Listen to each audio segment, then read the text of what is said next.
Did you know that there is an obelisk at a historic house in southern England that played a decisive role in the decipherment of hieroglyphs? Let's talk about it in part 29 of Egyptian obelisks from around the world. This obelisk was found in the ruins of the Isis Temple on Philae Island in 1815 by Giovanni Belzoni. We can assume that it was probably erected in front of this temple and was probably erected by Pharaoh Ptolemy IX. His name, his wife Cleopatra's name, as well as his sister's name, who is also named Cleopatra, are inscribed on this obelisk. In 1821, a man named John Banks bought it and transported it to England. He brought it to his family home in Dorset, England, which is now owned by the National Trust and runs as the Kingston, Lacey House and Park. This obelisk is located in the gardens outside the house. Although it is well known that the Rosetta Stone played a key role for the decipherment of hieroglyphs, it would not have been attainable without this specific obelisk.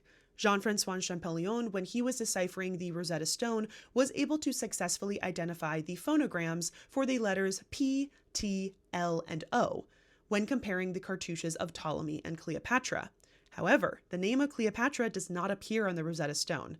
He was able to consult with a copy of the hieroglyphs on this obelisk that John Banks created, and this allowed him to compare the hieroglyphs for the name of Cleopatra and further the decipherment of Egyptian hieroglyphs for the first time.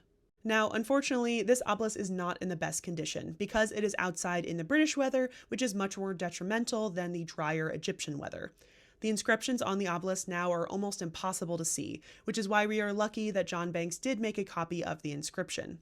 It can be read in the book Cleopatra's Needles and Other Egyptian Obelisks by Wallace Budge, though I will not recommend him for any translations of these hieroglyphs. John Banks was an amateur Egyptologist, so he was also able to detain a large stone coffin, sphinx, stela, as well as other objects. He also obtained another piece of a broken obelisk that is about a meter long. All of these items can be found in the south garden of the historic home, and there are other Egyptian objects exhibited in the basement of the building.